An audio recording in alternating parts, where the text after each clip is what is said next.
Doutor Inácio e a sua obra. Capítulo 2. Livro Escada de Jacó. Assunto: demências. Aos seguidores de plantão do Doutor Inácio, meu salve. Demências. O quanto os transtornos mentais atrapalham e muito a nossa elevação espiritual. A questão não é tão somente acreditar, se não nos preocupamos com os estudos referentes a uma determinada área do conhecimento. Aqui, iremos hoje falar sobre a sintonia com os desencarnados. Não é fácil para eles encontrar médiuns, dispostos à permuta de pensamentos, desde que os médiuns, em particular, não interfiram no objetivo dos espíritos do além. A grande porcentagem desses médiuns, que participam mais de reuniões de desobsessão e poucos nos estudos pensam, erradamente, que é só sentar numa mesa mediúnica e mandar vir os espíritos. Ledo engano esse. A respeito, vejamos o que nos diz Doutor Inácio em seu livro A Escada de Jacó. Como existem médios atuando fora da orientação espírita, existem entidades que não se importam com a verdade, com as consequências de suas manifestações. É um terror visualizar médiuns, que não se preocupam com a estrutura psíquica que existe numa manifestação mediúnica, seja ela de incorporação, escrita, vidência. Entidades galhofeiras fazem chacotas de médiuns, principalmente daqueles presunçosos, ditando mensagens que, numa análise mais criteriosa, não têm nada a ver com a realidade dos fatos. Conheci um médium que se dizia psicógrafo, mas ao ler suas mensagens recebidas, não tinha nenhum conteúdo religioso, nem para ele nem para ninguém. Creio que toda mensagem psicográfica, mesmo em um desenvolvimento mediúnico, tem que ser analisada no crivo da razão e não, normalmente, o que acontece, de cunho pessoal entre o orientador e os médiuns. É bom que se saiba que esses espíritos inferiores nada têm a perder, mas os médiuns têm, principalmente quando se encontram participando de uma doutrina rica em ensinamentos. E ele continua nos orientando. A demência desse outro lado é mais generalizada do que se pensa. Milhares e milhares abandonam o corpo, todos os dias, sem darem por si nas regiões espirituais fronteiriças, sem, pelo menos, um pensamento que os auxilie a transcender a sua condição de indigência. Bem disse Chico Xavier de que os espíritas estão desencarnando mal. E creio que uma porcentagem muito grande de pessoas fora do espiritismo se encaixam nessa estatística.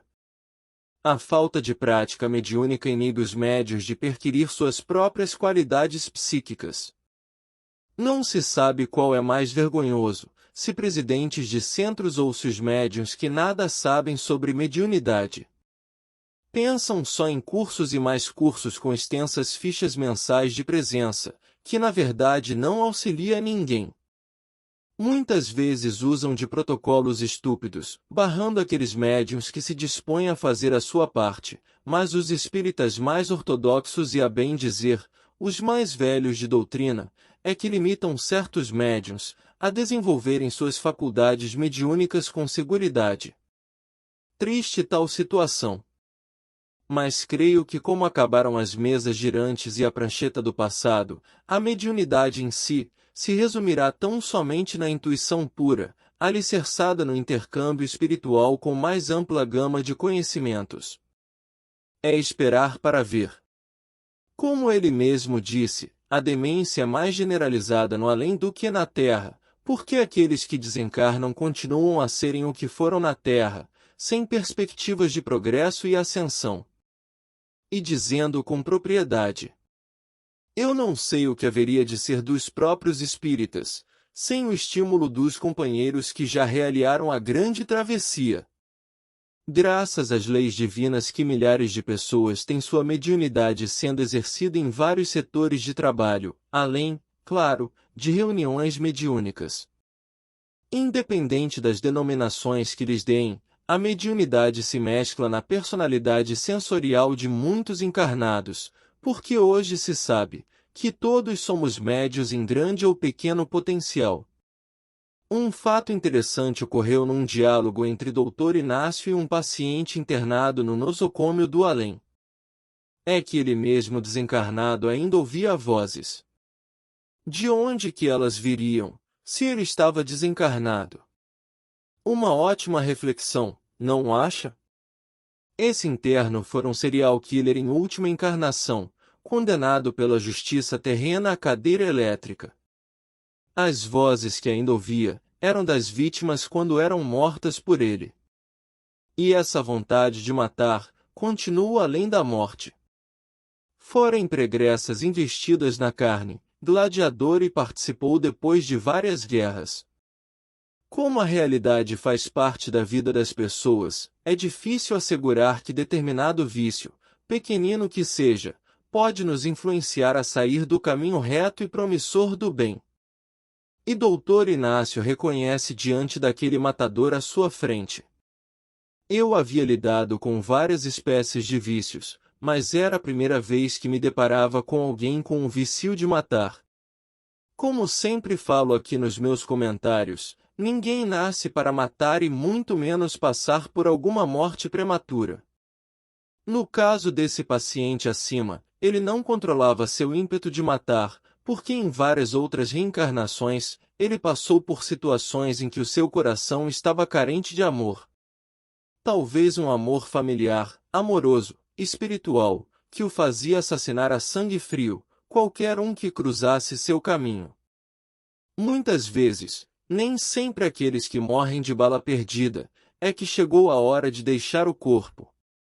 Vários são os porquês dessas circunstâncias onde impulso e tendência se mesclam num ambiente de morte a céu aberto.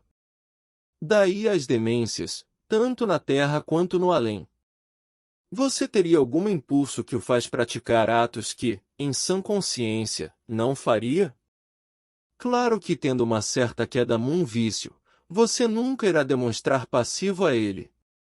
Mas na realidade ele, o vício, o domina sutilmente sem que você perceba estar caindo num poço sem fim. Como poderemos exemplificar, uma bola de neve. Quanto maior a profundidade, será volumosa essa bola de neve.